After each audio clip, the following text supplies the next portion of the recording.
Hello friends, स्वागत है आपका उत्तराखंड ऑनलाइन एजुकेशन हब में। तो गाइस, जैसे कि आपको पता है उत्तराखंड में वन दरोगा की पोस्ट आई हुई है। ठीक है, उसका आप बहुत जल्द एग्ज़ाम हो जाएगा आपका 2 to 3 मंथ्स में। जैसे ही आपका ये लॉकडाउन ख़त्म होता है, कम्प्लीटली सारी जो हमारी प्रोसेस है वो नॉर्मल होंगी। तो इसमें आपको बता दूँ गाइस, जो करंट वन दरोगा की अगर आप कोई भी प्रिपरेशन कर रहे हैं तो इसमें आपको डेली 5 डेज जो होती हैं 20 क्वेश्चंस की, ठीक हो गया, 1 मिनट, 20 क्वेश्चंस की हम क्या करते हैं, क्वेश्चन सीरीज करते हैं। 20 क्वेश्चंस की सीरीज होती है। 6 डे आपका लाइव टेस्ट होता है। जो भी आपने इन 25 डेज में क्या किए थे, 20 क्वेश्चंस कंप्लीट या 100 क्वेश्चंस का एक सेट होता है। इसमें गाइड जो आपको 5 दिन पढ़ते हो आप, MCQ की फॉर्म में पूरी की पूरी थ्योरी आपको करवाई जाती है। ठीक हो, जो भी आपके क्वेश्चंस रखे जाते हैं उसका सारा एक्सप्लेनेशन मिलता है। उसके बाद जो भी आपके कंप्लीट था, जितना भी आपने पढ़ा, वो आपको कब करना होता है, इस टेस्ट में आप अपने आप को देख सकते हैं आपको कितना आता है, कितनी आपने इस पूरे वीक में टेस्ट प्रिपरेशन की थी या कितना आपने पढ़ा था। तो आप इसको ज्वाइन कर सकते हैं हमारे। ठीक है, पूरा यूट्यूब पे क्लासेज हैं। तो बढ़ते हैं आज के क्वेश्चंस पे गाइज। अगर इससे पहले कि आज के जो क्वेश्चन हैं वो हमारे जो लाइव टेस्ट हुआ था 40 क्वेश्चन उसमें कर दिए थे, उसके बाद के 41 से अब आप इस सीरीज़ में आपको मिल जाएंगे। तो बढ़ते हैं क्वेश्चंस पे।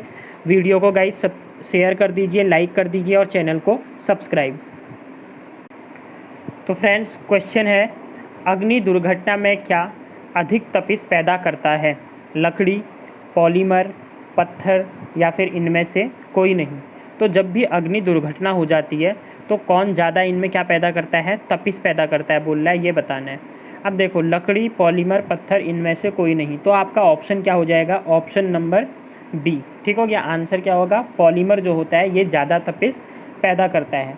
अब इसका रीज़न क्या है गाइज, क्योंकि ये बहुत आसानी से क्या होता है, विकृत हो जाता है और जलना क्या कर देता है, प्रारंभ कर देता है। और इसके कंपैरिजन में अगर आप लकड़ी और पत्थर को देखोगे, नॉर्मली देखो, अगर हमारे पास क्या है, एक पॉलीथीन है, ठीक हो गया, पॉलीथीन को आपने क्या किया, आग लगाई, पत्थर में तो आग लगेगी नहीं, ठीक हो गया, मतलब बहुत गर्म हो जाएगा उसके बाद कुछ होगा। लकड़ी में भी एकदम से आग आएगी नहीं। पॉलीथीन को आप देखते हो एकदम जलने के बाद वो क्या करती है, बहुत ज़्यादा तपिश पैदा करती है। तो ऑप्शन नंबर बी क्या हो जाएगा आपका राइट आंसर। नेक्स्ट क्वेश्चन है, बायोगैस में मुख्यतः पाई जाती है एथेन, मीथेन, ब्यूटेन या फिर प्रोपेन। तो बायोगैस की बात चल रही है। ठीक है, बायोगैस में मुख्यतः कौन सी गैस पाई जाती है, मीथेन गैस पाई जाती है। तो ऑप्शन क्या हो जाएगा गाइज आपका 42 का आंसर हो जाएगा बी ऑप्शन। अब कितने प्रतिशत पाई जाती है पूछे तो 75% जो होती है मीथेन पाई जाती है। किस में, बायोगैस में। अदर गैसेज भी पाई जाती हैं। देखिए, आपसे पूछता कैसे है कि निम्न में से कौन बायोगैस का घटक नहीं है, मतलब कौन सी गैस बायोगैस में नहीं पाई जाती है। तो एक तो मैंने आपको बता दिया मीथेन, इसके साथ पाई जाती है हाइड्रोजन, मीथेन प्लस हाइड्रोजन, उसके बाद प्लस आपका आ जाएगा हाइड्रोजन सल्फाइड, H2S कहते हो जिसे आप, ठीक हो गया। उसके बाद आ जाएगा आपका कार्बन डाइऑक्साइड CO2। इनका क्या होता है, मिश्रण होता है। इसका उपयोग खाने पकाने में ईंधन के रूप में किया जाता है। तो फिर से एक बार मैं बता दे रहा हूँ, मीथेन, हाइड्रोजन, हाइड्रोजन सल्फाइड और कार्बन डाइऑक्साइड, ये आपकी 4 गैसें बायोगैस के घटक हैं। इसमें सबसे ज़्यादा क्या पाई जाती है, मीथेन पाई जाती है। ठीक हो गया। अगर आपसे अब देखें और ऑप्शनों पे बात करें गाइज, तो और ऑप्शन है आपके, देखिए पहला ऑप्शन क्या है, एथेन है। तो एथेन का फॉर्मूला होता है मेथ एथ C2H6, ठीक हो गया। उसके बाद ब्यूटेन की बात करें तो ब्यूटेन होता है आपका मेथ एथ प्रोप ब्यूट C4H10। प्रोप की बात करें तो 3 कार्बन होगा C3 एंड आ जाएगा आपका H8, ठीक हो गया। और क्या हो जाएगा, ब्यूटेन जो होता है, क्या होता है गाइज, ब्यूटेन तथा प्रोपेन का जो मिक्सचर होता है। एक क्वेश्चन आपसे पूछता है, बायोगैस बता दी मैंने, LPG क्या होती है पूछता है, लिक्विड पेट्रोलियम गैस, ठीक हो गया। ये क्या होती है, तो याद रखिएगा LPG आपका मिक्सचर होता है किस किस का, एक तो प्रोपेन का और दूसरा ब्यूटेन का। ब्यूटेन और प्रोपेन के मिक्सचर को क्या बोला जाता है, LPG बोला जाता है। मतलब LPG में ये दोनों होती है, ठीक हो गया। बढ़ते हैं नेक्स्ट क्वेश्चन पे। नेक्स्ट क्वेश्चन है, फिटकरी का प्रयोग होता है पीड़ाहारी के रूप में, उर्वरक के रूप में, रोगाणुनाशी के रूप में या जल शोधक के रूप में, वाटर रिपेलेंट के फॉर्म में। तो आपका आंसर हो जाएगा फिटकरी जो होता है इसका प्रयोग जल शोधक के रूप में किया जाता है। ठीक हो गया, ये क्या कर देता है, जल शोधक के रूप में यूज होता है। आपने देखा होगा फिटकरी चोट वोट लग जाती है तो वहाँ पे भी इसका क्या किया जाता है, प्रयोग किया जाता है। ठीक हो गया। अब एक क्वेश्चन आपसे क्या पूछेगा, फिटकरी का रासायनिक सूत्र क्या होता है। तो रासायनिक सूत्र याद रखिएगा K2SO4 डॉट Al2SO4 का होल ट्वाइस थ्राइस Al2SO4 का होल थ्राइस डॉट 24H2O। अब क्वेश्चन यहाँ से कैसे कैसे बनता है देखो, अगर उसने टफ क्वेश्चन बनाना होगा तो वो क्या बोल देगा, फिटकरी में जल के कितने मॉलिक्यूल प्रेजेंट होते हैं। ठीक हो गया, तो आपका आंसर क्या हो जाएगा, 24 अणु प्रेजेंट होते हैं। जल के कितने मॉलिक्यूल होते हैं, 24। फॉर्मूला क्या हो गया, K2SO4 Al2SO4 का होल थ्राइस डॉट 24H2O। अब इसका क्या प्रयोग होता है गाइस, जो रक्तस्राव होता है ना उसमें स्कंदन के रूप में भी किया जाता है। ठीक हो गया, जो रक्तस्राव होता है, अगर आपकी कहीं पे ब्लडिंग हो रही है और ब्लडिंग रुक नहीं रही है तो वहाँ पे फिटकरी लगाई जाती है ताकि वहाँ पर क्या हो जाए, ब्लड क्लॉटिंग हो जाए, मतलब रक्त जम जाए, बहना बंद कर दे। पीड़ाहारी की बात करें, देखो यहाँ पर क्या आया हुआ है, पीड़ाहारी। तो फेमस अगर पीड़ाहारी जो सब लोग लेते हैं हम, क्या होती है, एस्प्रिन होती है। ठीक हो गया, अगर आपसे पूछे एस्प्रिन क्या है तो एस्प्रिन एक क्या है, पीड़ाहारी है। ठीक हो गया। उसके बाद अगर देखिए उर्वरक लिखा हुआ है तो उर्वरक में आपका क्या आ जाएगा गाइस, जो एसिटिल सैलिसिलिक अम्ल और नाइट्रोजन। देखिए उर्वरक में आपके क्या होता है ना, बेसिकली नाइट्रोजन हो गया, फास्फोरस हो गया, ठीक हो गया, और पोटेशियम हो गया, के कहते हो जिसे आप, इनका प्रयोग उर्वरक के रूप में किया जाता है। नाइट्रोजन, फास्फोरस और पोटेशियम का प्रयोग। ठीक हो गया। रोगाणुनाशी की बात करें तो रोगाणुनाशी में फिनॉल का नाम याद रखिएगा आप। ठीक हो गया, इतना हो गया गाइज आपके लिए इम्पोर्टेंट। अब बढ़ते हैं हमारे नेक्स्ट क्वेश्चन पे। देखिए मैंने आपसे बताया है अभी, जैसे कि मैंने बोला 20 क्वेश्चंस क्या करेंगे हम डेली इसमें डिस्कस करेंगे। ठीक है, 20।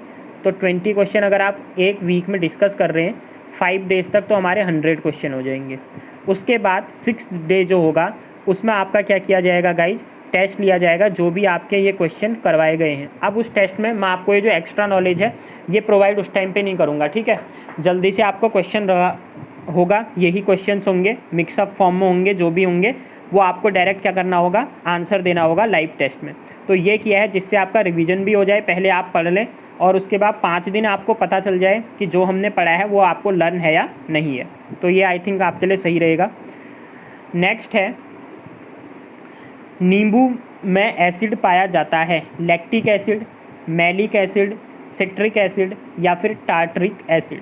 अब बात चल रही है किसकी गाइस, देखिए नींबू की बात चल रही है। ठीक हो गया, तो नींबू में क्या पाया जाता है, सिट्रिक एसिड पाया जाता है। ऑप्शन नंबर सी आपका क्या हो जाएगा, राइट आंसर हो जाएगा।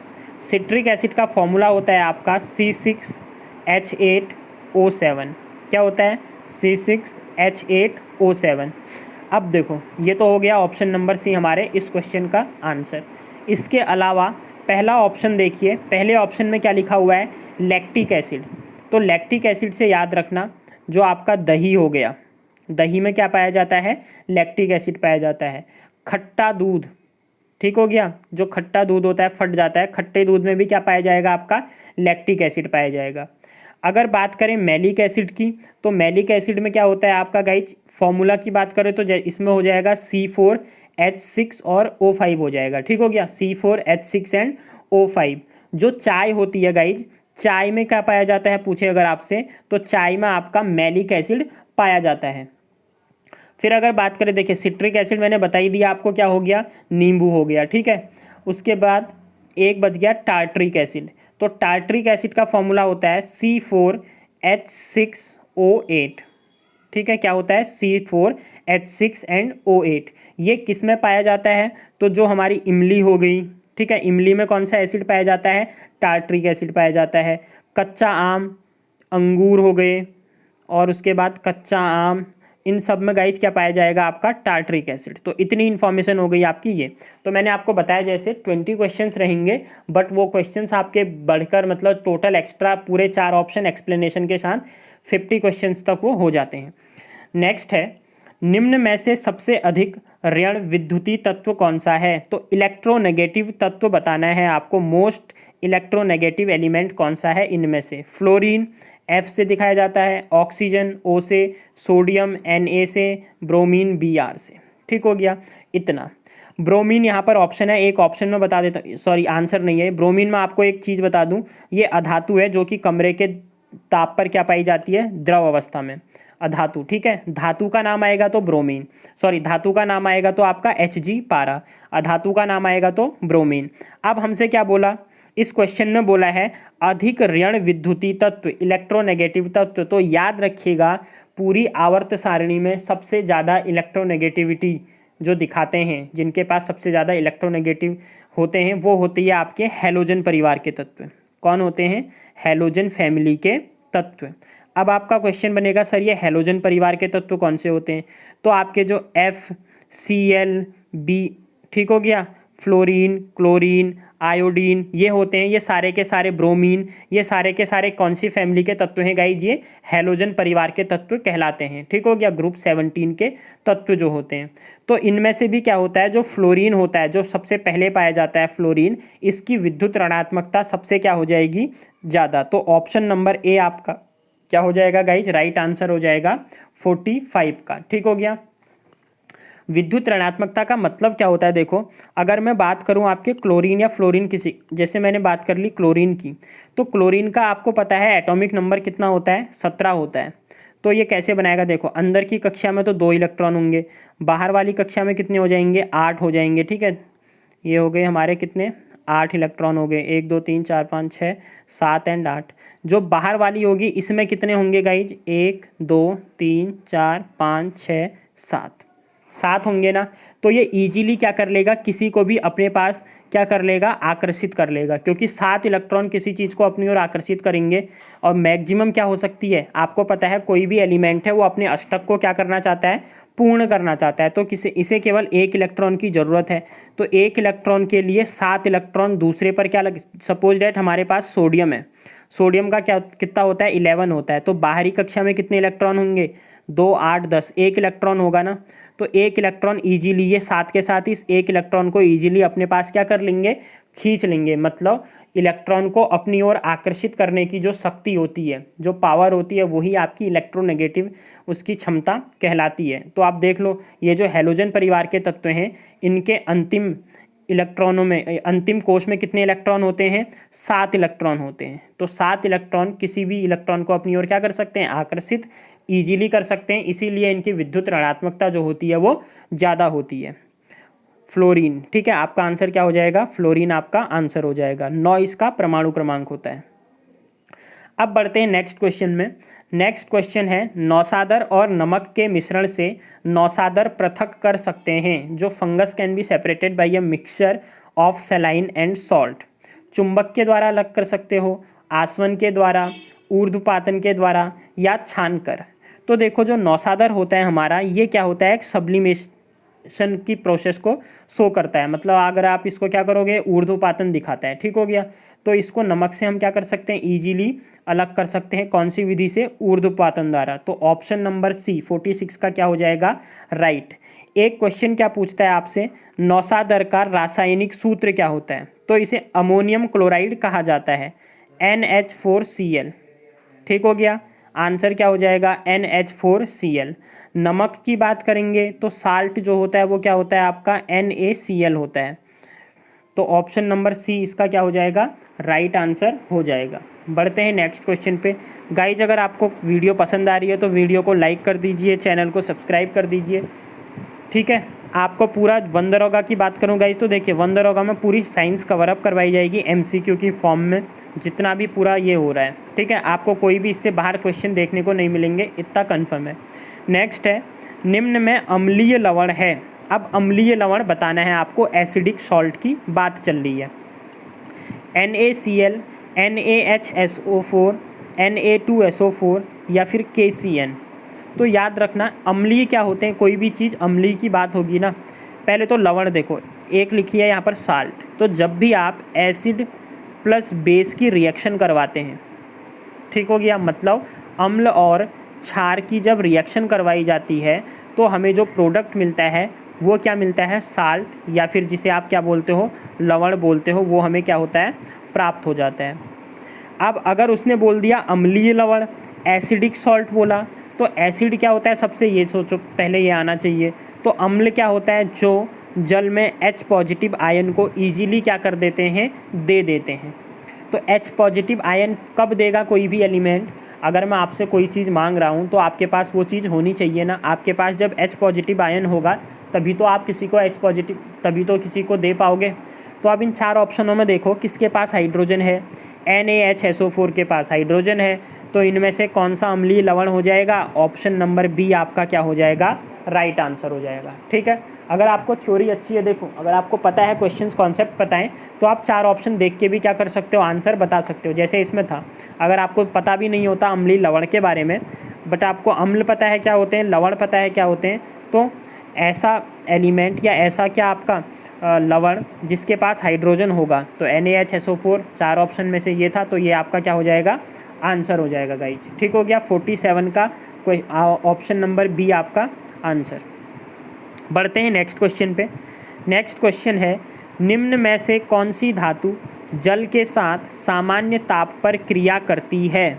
आपको बताना है इन 4 ऑप्शनों में से कौन सी जो धातु है, मेटल है, वो वाटर, सामान्य ताप पर वाटर के साथ क्या करती है, रिएक्शन करती है। अब सोडियम की बात है, एल्यूमिनियम करता है, मैग्नीशियम करता है या कॉपर करता है, ये आपको बताना है। तो देखिए सोडियम जो है वो क्या कर लेता है, वाटर से क्रिया कर लेता है। आपने देखा होगा नमक को अगर आप खुला छोड़ देते हो, वायु से जल को ले लेता है, ठीक हो गया, नमी को ले लेता है और फिर क्या बना देता है, कुछ मतलब थोड़ा उसमें क्या आ जाता है, गीलापन आ जाता है। ठीक है, तो Na आपका क्या हो जाएगा, आंसर। कॉपर की बात करोगे तो नॉर्मल टेम्परेचर पे ये नहीं करेगा, एल्यूमिनियम भी नहीं करेगा, मैग्नीशियम भी नहीं करेगा, बट सोडियम आपका कर लेगा। तो ऑप्शन नंबर बी इसका क्या हो जाएगा गाइज, राइट आंसर हो जाएगा।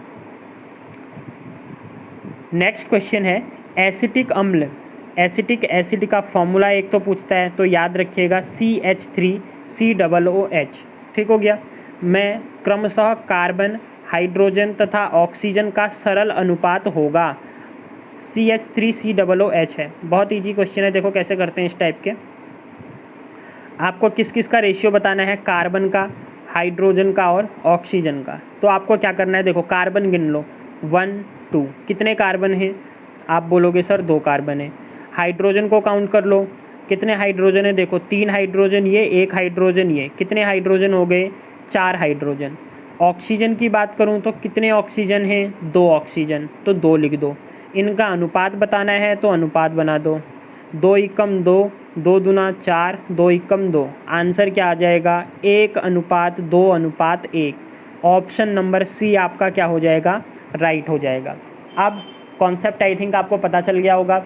अब कोई सा भी क्वेश्चन दे दे वो, ठीक हो गया, आपसे अगर क्या पूछे, रेशियो पूछे, आप इस तरीके से क्वेश्चंस को क्या कर सकते हो, सॉल्व आउट कर सकते हो। ठीक है, चलते हैं नेक्स्ट पे। नेक्स्ट है पीतल है, पीतल को क्या कहते हैं, ब्रास क्या है ये पूछ रहा है आपसे। उपधातु, मिश्र धातु, यौगिक या विषमांगी मिश्रण। तो देखिए जो पीतल होती है, पीतल क्या होती है, एक टाइप की मिश्र धातु होती है। ऑप्शन नंबर बी जो हो जाएगा आपका राइट आंसर हो जाएगा। किस किस से मिलकर बनी होती है ये पूछता है, तो याद रखिएगा कॉपर प्लस जिंक जो है, इन दोनों से मिलकर बनाई जाती है ब्रास या पीतल। कॉपर कितने प्रतिशत होती है इसमें, 70% कॉपर से और 30% जिंक पाई जाती है। इंपॉर्टेंट क्वेश्चन है, कॉम्बिनेशन पूछ सकता है अगर ज़्यादा टफ बनाना होगा। ठीक है, उसे पहला पीतल क्या हो गई, मिश्र धातु हो गई। ठीक हो गया, 2 या 2 से अधिक धातुओं को जब मिला के बनाया जाता है तो वो क्या कहलाती हैं, मिश्र धातुएँ कहलाती हैं। कॉपर और जिंक हो गया, कॉपर कितने प्रतिशत, 70%, जिंक कितने प्रतिशत, 30%। अब बढ़ते हैं अपने नेक्स्ट क्वेश्चन पे। नेक्स्ट क्वेश्चन है, निम्न में से कौन सा पौधों में अलैंगिक प्रजनन विधि नहीं है। Which of the following plants has asexual reproduction method is not it. बीजाणु जनन, विखंडन, असंग जनन, ठीक हो गया, या उपरोक्त में से कोई नहीं। तो गाइज देखिए, अगर हम बात करें अलैंगिक प्रजनन की, ठीक है, अलैंगिक प्रजनन क्या होता है आपका, इसमें एक ही जनक से नया जीव उत्पन्न होता है, मतलब एक ही आपका पेरेंट एटम होगा, ठीक हो गया, जनक जो कहते हो आप, उसी के द्वारा क्या होता है, नए जीव की उत्पत्ति होती है, नया जीव बनेगा, ठीक हो गया। अब इसमें जो आपका युग्मक होगा ना, या फिर जनन कोशिका जिसे आप कहते हो, उसकी भूमिका नहीं होती है कोई भी। इसे एक कोशिकी या फिर जिसे आप कहते हो यूनिसेल्युलर या बाईसेल्युलर, एक कोशिकी और बहुकोशिकीय जीव अलैंगिक प्रजनन करते हैं। इस प्रजनन में जनक की जो कुछ क्या होती हैं आपकी कोशिकाएं, वो समसूत्री कोशिका विभाजन से गुजरती हैं। किससे? समसूत्री कोशिका विभाजन से, ठीक हो गया, ताकि दो या दो से अधिक नए जीवों का क्या हो सके, उत्पन्न। मेन बात क्या याद रखनी है, अलैंगिक प्रजनन की बात अगर करें तो अलैंगिक प्रजनन का मतलब हो गया एक ही पेरेंट एटम से जीव की क्या होगी, उत्पत्ति होगी। अब पहला ऑप्शन लिखा हुआ है बीजाणु जनन। बीजाणु जनन में क्या होता है, जो बीजाणु धानियाँ होती हैं उसमें द्विगुणित बीजाणुओं का निर्माण होता है। विखंडन का मतलब क्या हुआ, विखंडन का मतलब हुआ आपका शरीर का कई पार्ट्स में टूट जाना, और हर पार्ट जो जितने पार्ट्स में टूटेगा उससे एक नई क्या होगी, नए जीव का सृजन होगा या नए जीव की उत्पत्ति होगी। असंग जनन की बात करें, ठीक हो गया, तो असंग जनन क्या होता है, पौधों में अलैंगिक प्रजनन की विधि हो गई। और उसके बाद उपरोक्त में से कोई नहीं। हमसे पूछा क्या था, देखिए पूछा क्या था कि कौन सा पौधों में अलैंगिक प्रजनन विधि नहीं है, तो नहीं है, नहीं है पूछा है, तो ऑप्शन नंबर डी हो जाएगा, क्योंकि ये सारी की सारी तीनों क्या हैं। नेक्स्ट क्वेश्चन है, जैव विविधता के 3 स्तर हैं, आनुवांशिक विविधता, जातीय विविधता एवं पारिस्थितिकी विविधता, जातीय, पारिस्थितिकी एवं आवासीय, भौगोलिक, आनुवांशिक एवं आवासीय, पारिस्थितिकी, जातीय एवं सामुदायिक। तो देखिए सबसे पहले समझते हैं जैव विविधता क्या होती है, ठीक हो गया।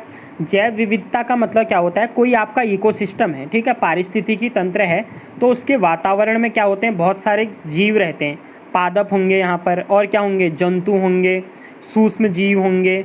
इन सब का क्या होता है गाइज, परस्पर इनके स्वभाव, इनकी संरचना, आकार व इनकी प्रकृति क्या होती है, डिफरेंट होती है, फिर भी ये इस इकोसिस्टम का क्या होते हैं, पार्ट होते हैं। तो यही इसकी क्या कहलाती है, ये पूरी जैव विविधता, मतलब एक एरिया में अलग अलग टाइप के स्पीसीज का रहना और उनका एक दूसरे के ऊपर डिपेंडेंसी जो होती है वो क्या हो जाएगी, जैव विविधता हो जाएगी। एक क्वेश्चन क्या पूछता है जैव विविधता से, जैव विविधता शब्द का प्रयोग सर्वप्रथम किसके द्वारा किया गया था, तो याद रखिएगा रोजन के द्वारा सर्वप्रथम जैव विविधता शब्द का प्रयोग 1985 में किया गया था। किस सन में किया गया था, 1985 में किया गया था, ठीक है। और उसके बाद एडवर्ड ओ विल्सन ने, किसने, एडवर्ड ओ विल्सन ने 1985 में जैव, नाम लिख देता हूँ मैं, देखिए एडवर्ड विल्सन, ठीक हो गया, इन्हों को क्या बोला जाता है, फादर ऑफ बायोडाइवर्सिटी, जैव विविधता का जनक, जैव विविधता का जनक कहा जाता है। दोनों क्वेश्चंस में अलग अलग आते हैं, देखिए उसके बाद जब आप आंसर की मिलाते हैं तब क्वेश्चन आपका गलत हो जाता है। अगर क्वेश्चन पूछा है जैव विविधता शब्द किसने दिया, इसका प्रयोग सर्वप्रथम किसके द्वारा किया गया, तो रोजन के द्वारा किया गया। अगर पूछे जैव विविधता, ठीक हो गया, का जनक किसे कहा जाता है, तो तब आपका आंसर हो जाएगा एडवर्ड विल्सन, ठीक है, सन सेम ही है 1985 में ही, ठीक है। अब देखो जो जैव विविधता होती है वो 3 स्तरों में विभक्त की जाती है। पहला आपका क्या हो जाएगा, आनुवांशिक विविधता, क्या हो जाएगी गाइज, आनुवांशिक विविधता। उसके बाद इसमें क्या होगा, जाति जीनोम में उपस्थित जितनी भी विविधता हैं, एक ही जाति में जितनी क्या होंगी, विविधता होंगी। फिर आपकी आ जाएगी गाइज उसके बाद जातीय विविधता, आनुवांशिक के बाद क्या हो जाएगी, जाति आ जाएगी, और जाति के बाद क्या बना देगी, समुदाय बना देगा। देखो ऐसे समझो, इसे मैं बताता हूँ। आनुवांशिक क्या हो जाएगा, सपोज डैट पहले क्या था आपके आनुवांशिक में अलग अलग दो एक जानवर हो गए, एक मनुष्य हो गए, इन दोनों के आनुवांशिक जीन्स अलग अलग है ना, ठीक है। फिर जाति में क्या होगी, जातियाँ भी कोई भी वंश है, वंश के बाद क्या बनेंगी, जातियाँ बनेंगी, जाति के बाद अलग अलग जातियाँ मिलके एक क्या बनाएंगी, समुदाय का निर्माण करेंगी। तो ये तीनों क्या होती हैं, जैव विविधता के एक क्या कह सकते हो, स्तंभ कह सकते हो। तो अब आप ऑप्शन देख लो किस में है, आनुवांशिक, जाति और समुदाय। तो हमें दिख रहा है आनुवांशिक, जाति और समुदाय। तो 52 का ऑप्शन नंबर क्या हो जाएगा गाइज, इस क्वेश्चन का ऑप्शन नंबर ए इसका राइट आंसर हो जाएगा, ठीक है। बढ़ते हैं नेक्स्ट क्वेश्चन पे। ये आपका गाइस जो एग्रीकल्चर बोल रहे थे ना, तो ये उसी के रिलेटेड क्वेश्चन होंगे, ठीक है। एग्रीकल्चर से आपसे इसी टाइप के क्वेश्चंस पूछेगा। कौन सी स्वास्थ्य संबंधी समस्याएं उत्पन्न महीन कणिकीय पदार्थों के अंत श्वसन से होती हैं?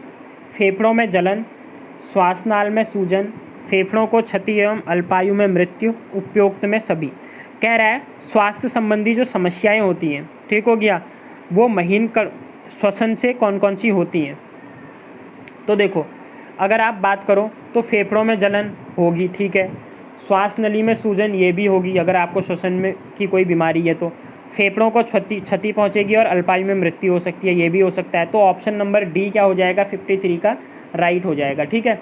अब यहाँ पर लिखा हुआ है देखिए, महीन कणिकीय पदार्थ, ठीक हो गया। इसको क्या बोला जाता है, SPM बोला जाता है। क्या बोला जाता है गाइज, SPM बोला जाता है। इसमें क्या होता है, कम भार होने के कारण ये जो SPM होता है, इनका भार कम होने के कारण ये वायु में फ्लोट करने लगते हैं, मतलब वायु में क्या होंगे, तैरेंगे। और जब हम वायु को लेंगे तो वायु के साथ हमारी बॉडी में क्या कर जाते हैं, ये एंटर कर जाते हैं। और बॉडी में एंटर करने के बाद श्वास संबंधी जितनी भी हमारी बीमारी होती हैं, अब आपको पता है श्वास जाती है हमारी, जो वायु लेते हो तो फेफड़ों में जाएगी, तो वहाँ पे क्या करेंगे, वायुनाल में फेफड़ों में जलन को उत्पन्न करेंगे, सूजन हो जाएगी फेफड़ों में, और उसके बाद मृत्यु का कारण भी वो बन सकती है, ठीक है। तो ये याद रखिएगा, SPM क्या होते हैं, कम भार वाले कण होते हैं और वायु में क्या करते हैं, फ्लोट करते हैं। नेक्स्ट है, वायु प्रदूषण के जीवों पर पड़ने वाले प्रभाव हो जाती है। जो वायु प्रदूषण के जीवों पर जो प्रभाव पड़ता है उससे क्या होता है, ये पूछ रहा है। वायु में उपस्थित कण के आकार पर, वायु प्रदूषक की सांद्रता पर, जीव संपर्क समयावधि पर, या उपरोक्त में से सभी। तो जो जीवों के स्वास्थ्य होता है उसमें वायु प्रदूषण के प्रभाव क्या होते हैं, देखो, संपर्क अवधि होती है, एक तो संपर्क के थ्रू हो सकता है। दूसरा, वायु में प्रदूषक की सांद्रता कितनी है उस पर डिपेंड करेगा। और तीसरा क्या, प्रदूषक, जो भी प्रदूषक फैलाए, जैसे अभी हमने SPM की बात की, तो उस कण का आकार कैसा है, वो जो प्रदूषक है उसका कण का आकार कैसा है, इन तीनों पर क्या करता है, डिपेंड करता है। संपर्क, सांद्रता और आकार, ये 3 चीज़ें याद रखिएगा, ठीक है। Contact, concentration and size. तो आपका ऑप्शन क्या हो जाएगा, ऑप्शन नंबर डी आपका इस क्वेश्चन का राइट आंसर हो जाएगा।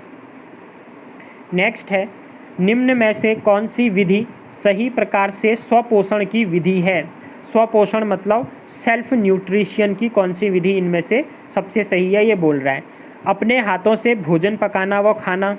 दूसरा, हरे पौधों में प्रकाश संश्लेषण। अमरबेल का परजीवी पोषण। उपरोक्त में से कोई नहीं। तो 55 का आपका आंसर क्या हो जाएगा गाइज, क्वेश्चन नंबर बी।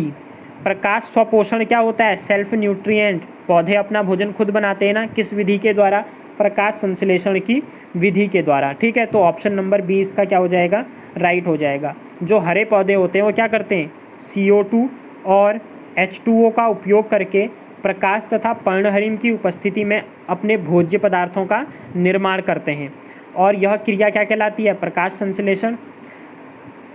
चलते हैं नेक्स्ट क्वेश्चन पे। नेक्स्ट क्वेश्चन है, ताजमहल के क्षरण का कारण है जल प्रदूषण, वायु प्रदूषण, मृदा प्रदूषण, या विकिरण प्रदूषण, मतलब कि रेडिएशन पॉल्यूशन। तो 56, देखो जल प्रदूषण क्या होता है सबको पता है, जितना आपका वेस्ट मटेरियल होता है कंपनीज का हो गया या फिर आपके घरों से जो जाता है वो किस में डाल देना, उससे जल को ख़राब कर देना, वाटर को डिस्ट्रॉय कर देना, ख़राब कर देना, प्रदूषित करना, जल प्रदूषण। वायु प्रदूषण क्या होता है, कोई भी चीज़ आप जैसे कारखानों से धुआं निकल रहा है, जितनी आप बाइक्स चलाते हैं, कार्स चलाते हैं, उससे जो धुआं निकल रहा है वो हमारी एयर को पॉल्यूट करता है, तो वो वायु प्रदूषण हो गया। मृदा प्रदूषण, अब क्या करने लग गए हैं हम, खेती का प्रयोग करते हैं तो उसमें क्या किया जाता है, उर्वरक और कीटनाशी डाले जाते हैं, तो उसकी वजह से क्या होती है, मृदा की जो क्षमता होती है, नॉर्मली मृदा क्या करती है, मृदा की जो क्षमता होती है वो धीरे धीरे घटने लग जाती है, ठीक है, उसको जल को रोकने की क्षमता क्षीण हो जाती है, ये मृदा प्रदूषण हो गया। विकिरण प्रदूषण क्या हो गया, जितने आप अप्लाइंसेज यूज़ करते हो, जैसे अभी आप फ़ोन की बात कर लो, लैपटॉप्स हो गए आपके, ठीक हो गया, टीवी हो गई, इनसे क्या होती हैं, रेज निकलती रहती हैं, ठीक है, किरणें निकलती रहती हैं जो कि क्या करती हैं, हार्म पहुंचाती है, तो वो क्या हो गया आपका, रेडिएशन हो गया, विकिरण प्रदूषण हो गया। अब हमसे क्या पूछा, ताजमहल का क्षरण क्यों हो रहा है, किसकी वजह से हो रहा है, वायु प्रदूषण की वजह से, ठीक हो गया। अब वायु प्रदूषण में भी कैसे होता है गाइस, देखो इसमें क्या होता है, नाइट्रोजन और सल्फर के जो ऑक्साइड होते हैं उसके कारण अम्ल वर्षा नाम सुना होगा आपने, ठीक हो गया, अम्ल वर्षा, एसिड रेन बोलते हो जिसे, वो होती है और वो ही मेन क्या है, ताजमहल के क्षरण का कारण है। ये करते क्या है, देखो ये जैसे नाइट्रोजन की बात करूँ या सल्फ़र की बात करूँ, देखो नाइट्रोजन के अगर बात करें तो एक तो बनता है NO2 और एक बनता है नाइट्रेट NO3, सल्फ़र की बात करोगे तो SO2, ठीक है। इसके ऑक्साइड क्या करते हैं, ये नमी से क्रिया करते हैं। आपको पता है हमारी वायु है ना, वायु में तो क्या है, हाइड्रोजन भी होगी और ऑक्सीजन भी होगी, तो वहाँ से नमी के साथ क्रिया करेंगे और नमी के साथ क्रिया करने पर सल्फ्यूरिक एसिड का क्या कर देते हैं, निर्माण कर देते हैं। देखो सल्फ्यूरिक एसिड जब SO2 करेगा तो यहाँ से सल्फ्यूरिक एसिड मतलब H2SO4 बन जाएगा। जब नाइट्रोजन के ऑक्साइड करेंगे तो यहाँ से क्या बना देंगे, वो नाइट्रिक अम्ल HNO3 बना देंगे, ठीक है। और उसके बाद फिर ये क्या करते हैं गाइज, ये जो भी हमारा ताजमहल है उसकी दीवारों पर क्या करते हैं, उसको क्षति पहुँचाते हैं। तो आपका आंसर क्या हो जाएगा, option number B. Next question है गाइज, अगर वीडियो पसंद आ रही है तो चैनल को प्लीज़ सब्सक्राइब कर दीजिए। नेक्स्ट है देखिए, कोशिका द्रव्यीय नरबद्धता के संदर्भ में निम्न में से कौन सा कथन सत्य है। कोशिका दयी नरबद्धता पादपों में पूर्ण या आंशिक नरबद्धता है। इस परिघटना का पादप जनन में व्यापक अनुप्रयोग है। तो सबसे पहले आपको क्या जानना पड़ेगा इसके लिए, जो नरबद्धता होती है गाइज, ठीक हो क्या, कोशिका द्रव्यीय नरबद्धता होती है, ये आपके विशिष्ट केंद्रकीय और माइटोकॉन्ड्रियल डीएनए के अंतःक्रिया के कारण उत्पन्न होती है।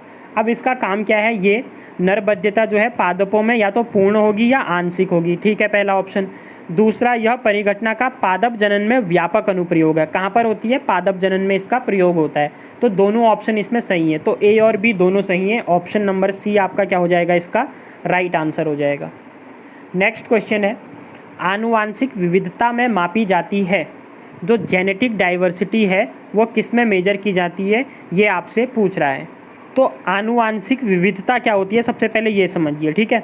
आनुवांशिक विविधता होती है आपकी, जैसे विभिन्न हमारी अलग अलग स्पीसीज होती हैं, जातियाँ होती हैं, तो उसमें क्या होगा, उनके गुणसूत्र अलग होंगे ना, ठीक हो गया, क्या होंगे, गुणसूत्र अलग होंगे और उनके जीन्स भी अलग होंगे। तो इन जीनों में जो विविधता पाई जाती है, ठीक हो गया, वही आपकी क्या कहलाती है, आनुवांशिक विविधता। अलग अलग स्पीसीज में गुणसूत्र और जीन्स में जो डिफरेंसनेस पाई जाती है, जो विविधता पाई जाती है, वो आपकी आनुवांशिक विविधता कहलाती है। अब ये जो होती है, ये जीव की आनुवांशिक सूचना में जो उपस्थित परिवर्तन होता है वो कहलाती है, जीव में उपस्थित आनुवांशिक सूचनाओं में विविधता। तो ऑप्शन नंबर बी इसका क्या हो जाएगा, राइट आंसर हो जाएगा। इसी की वजह से गाइज क्या होता है, जो आपकी आनुवांशिक विविधता होती है, इसी की वजह से नई जाति का निर्माण सहायक है। मतलब नई जाति जो बनाई जाती है ना, वो किसकी वजह से बनती हैं, आनुवांशिक विविधता के कारण। और आनुवांशिक विविधता में होता क्या है, जीव में उपस्थित आनुवांशिक सूचनाओं की विविधता। नेक्स्ट क्वेश्चन है, तापीय वैद्युत ग्रह के उत्सर्जन में उपस्थित कणिकीय पदार्थ के निष्कासन में कौन सी विधि प्रयुक्त होती है। वेट स्क्रबर, अवशोषण, स्थित वैद्युत अवक्षेपक या फिर गुरुत्वाकर्षण विधि। तो आपका आंसर क्या हो जाएगा, स्थिर वैद्युत अवक्षेपक इसका आंसर हो जाएगा। अब समझते हैं, देखिए जो तापीय वैद्युत ग्रह होता है, ठीक हो गया, अब वहाँ पर ये हमारे क्या कणिकी उपस्थित कणिकीय पदार्थ क्या होते हैं, SPM बोला जाता है इन्हें, ठीक हो गया।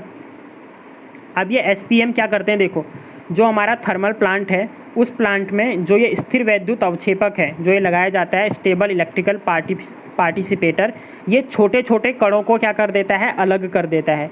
और वो जो कण होते हैं इतने छोटे होते हैं कि आप लगा सकते हो 5 से 20 माइक्रोमीटर के कणों को ये क्या कर देता है, अलग कर सकता है। तो जो इसकी एफिशिएंसी होती है वो 99% क्या होता है, ये एफिशिएंट होता है, इसीलिए इसका प्रयोग किया जाता है। ऑप्शन नंबर सी आपका राइट आंसर हो जाएगा। तो आज का लास्ट क्वेश्चन है गाइज, प्रकाश संश्लेषण अभिक्रिया में मुक्त, ये क्या हो जाएगा आपका, O2 है ये, ठीक है, ऑक्सीजन की बात चल रही है, O2 का स्रोत है। तो प्रकाश संश्लेषण अभिक्रिया में क्या होती है, हमें पता है ऑक्सीजन मुक्त होती है, तभी फिर उस ऑक्सीजन को हम क्या करते हैं, ग्रहण करते हैं। तो किसके द्वारा होती है, CO2 के द्वारा। जल के द्वारा, ग्लूकोज के द्वारा या फिर एटीपी के द्वारा। तो याद रखिएगा हमेशा प्रकाश संश्लेषण में जो ऑक्सीजन मुक्त होती है वो जल की वजह से होती है। किसकी वजह से?